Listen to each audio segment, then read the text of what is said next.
Subscribe for more content. So நம்ம first இப்போ பார்க்க போகிற sum fifth sum y squared plus 1 divided y squared is not equal to கொடுத்துருக்க ஆப்ஷனில் எந்த ஆப்ஷன் வந்து நாட் ஈக்குவலாக இருக்குது அப்படின்னு நம்ம ஃபைன் பண்ணோம். ஃபஸ்ட்டு சம் பார்ப்போம். 1 டிவைடட் ஒய் ஸ்கொயர்ன்றது ஃப்ராக்ஷனில் இருக்குது. ஸோ இந்த ஒய் ஸ்கொயர் ஃப்ராக்ஷனில் இல்லை, நம்ம இதே மாதிரி ஃப்ராக்ஷனில் மாற்றிக்கணுன்னா இந்த ஒன்றுமே இல்லைனா கீழே ஒன்று இருக்குதா அர்த்தம். ஸோ நம்ம 1 போட்டுக்கிறோம். இப்போ கிராஸ் மல்டிப்ளிகேஷன் பண்ணுறோம். Y square into y square y power 4 plus 1 into 1 என்ன வரும் 1 1 into 1 1 divided 1 into y squared y squared. இப்போ நம்ம ஃபைன் பண்ண வேல்யூ வந்து கொஸ்டினுக்கு ஈக்குவலாக இருக்கா அப்படின்னு பார்த்தோம்னா ஈக்குவலாக இருக்குது. ஸோ அப்போ இது ஆன்சர் கிடையாது. ஸோ இது ஈக்குவலாக இருக்குது, ஆன்சர் கிடையாது. நெக்ஸ்ட்டு நம்ம பி ஆப்ஷனை யூஸ் பண்ணி பார்ப்போம். அதில் வந்து அந்த வேல்யூ வந்து நம்ம ஃபைன் பண்ணும்போது நாட் ஈக்குவலாக வருதா அப்படின்னு செக் பண்ணுவோம். y + 1 divided y whole squared. So இது என்ன ஃபார்மில் இருக்குது அப்படின்னா a + b ஹோல் ஸ்கொயர்ட் ஃபார்மில் இருக்குது. a + b ஹோல் ஸ்கொயருக்கு ஃபார்முலா என்ன? a squared plus b squared plus 2ab. இதை நம்ம a square plus 2ab plus b ஸ்கொயர்டுன்னு எழுதலாம். ஸோ ஏக்கு பதில் என்ன இருக்குது y, அப்போ y ஸ்கொயர்னு எழுதிக்கலாம். 2 இன்ட்டு ஏவோட வேல்யூ என்ன y, பியோட வேல்யூ என்ன 1 divided y plus b squared. அப்போ என்ன வரும்? பின்றது 1/y. அப்போ 1/y ஹோல் ஸ்கொயர்னு எழுதலாம். ஸோ இந்த ஒய்க்கு இந்த ஒய்க்கு கேன்சல் பண்ணலாமா? இப்போ ஒய் ஸ்கொயர் பேலன்ஸ் என்ன இருக்குது? Y square plus 1 divided y whole squared. அப்போ ரெண்டுத்தையும் மல்டிப்ளை பண்ணும். 1 ஸ்கொயர்டை 1ஐயும் ஸ்கொயர் பண்ணும், ஒய்யையும் ஸ்கொயர் பண்ணும். இப்போ ஆன்சர் என்ன வரும்? 1 டிவைடட் y ஸ்கொயர்னு வரும். Plus 2 2 into 1 2. இப்போ இந்த வேல்யூ வந்து கொஸ்டினுக்கு ஈக்குவலாக இருக்கா அப்படின்னா நம்ம ஃபைன் பண்ண வேல்யூ வந்து கொஸ்டினுக்கு ஈக்குவலாக இருக்கா அப்படின்னு பார்த்தா ஈக்குவலாக இல்லை. ஸோ ஆப்ஷன் பி வந்து not equal. So that's all. So next நம்ம பார்க்க போது 6th sum. X divided x square minus 25 minus 8 divided x square plus 6 plus 5 gives. இது எந்த ஆன்சர் நம்ம இதை சிம்பிளிஃபை பண்ணோம்னா எந்த ஆன்சர் வருதுன்னு ஃபைன் பண்ணணும். ஸோ கொஸ்டின் எடுத்து எழுதிக்கலாம். X divided x square minus 25 minus 8 divided x square plus 6x plus 5. X அப்படியே வச்சுக்கிறோம். எக்ஸ் ஸ்கொயர்டு அப்படியே எழுதிக்கலாம். மைனஸ் 25 நம்ம 5 ஸ்கொயர்டு அப்படின்னு எழுதலாம். Divided.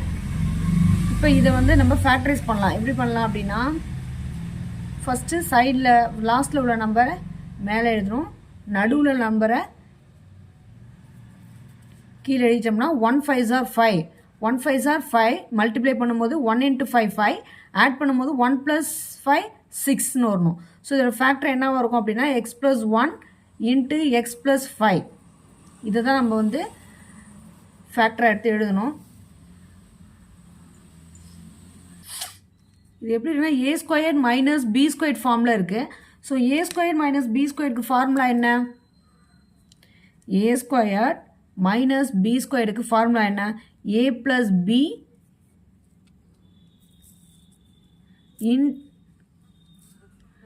Into A minus B. A square minus B square எப்படி எழுதலாம்? ஏ plus B into A minus பின்னு எழுதலாம். ஓகேவா?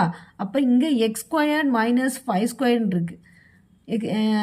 அப்போ இது எப்படி எழுதலாம்? X plus 5 into X minus 5 அப்படின்னு எழுதலாம். ஸோ அப்போ எக்ஸ் அப்படியே வச்சு எப்படி எழுதுகிறோம்? X plus 5 into X minus 5 அப்படின்னு எழுதுகிறோம். Minus. So 8 divided X plus 1 into X plus 5 அப்படியே எழுதிக்கிறோம். நெக்ஸ்ட்டு இங்கே எல்சிஎம் எடுக்கிறோம். எல்சிஎம் எடுக்கும்போது X plus 5 into X minus 5 into X plus 1. அதாவது இங்கே எக்ஸ் இருக்குது. இப்போ இங்கே வந்து எக்ஸ் ப்ளஸ் இருக்குது. இங்கே வந்து எக்ஸ் ப்ளஸ் 5 எக்ஸ் மைனஸ் 5 இருக்குது. எக்ஸ் ப்ளஸ் 1 இல்லை. ஸோ இங்கே எக்ஸ் ப்ளஸ் 1 நம்ம எழுதிக்கலாம். மைனஸ் 8. இங்கே என்ன இருக்குது? எக்ஸ் ப்ளஸ் 1 இருக்குது, எக்ஸ் ப்ளஸ் 5 இருக்குது, எக்ஸ் மைனஸ் 5 இல்லை. ஸோ அதை எழுதிக்கிறோம். Equal to. இப்போ நம்ம மல்டிப்ளை பண்ணும்போது எக்ஸ் இன்ட்டு எக்ஸ் என்ன வரும்?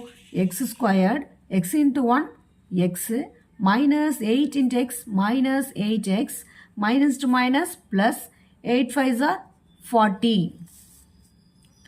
40 divided x plus 5 into x minus 5 into x plus 1 இங்கே x இருக்குது minus 8x ரெண்டு கேன்சல் என்ன வரும் minus 7xன்னு வருங்க. ஸோ ஆன்சர் என்னது x squared minus 7x plus 40 divided இந்த x plus 5 x minus 5 நம்ம திரும்ப கொஸ்டினில் உள்ள மாதிரி x squared minus 25 எழுதலாம். 25 into x plus 1 அப்படின்னு எழுதுவோம். அப்படியே கொஸ்டினில் ஆப்ஷன் சி பாருங்கள். அது வந்து எப்படி மாற்றிருக்காங்க அப்படின்னா a plus B A into A minus பின்ற ஃபார்மில் இருக்கிறதுனால அதை A square minus B square ஃபார்மில் மாற்றிருக்காங்க. ஸோ அதனால தான் நம்ம வந்து மல்டிப்ளை பண்ணிருக்கோம். X plus 5 into X minus 5 நம்ம எக்ஸ் ஸ்கொயர் மைனஸ் 25 அப்படின்னு நம்ம சேஞ்ச் பண்ணி மாற்றி எழுதிக்கலாம். ஸோ ஆன்சர் நம்ம ஃபைன் பண்ணியாச்சு. சி தான் கரெக்டான ஆன்சர்.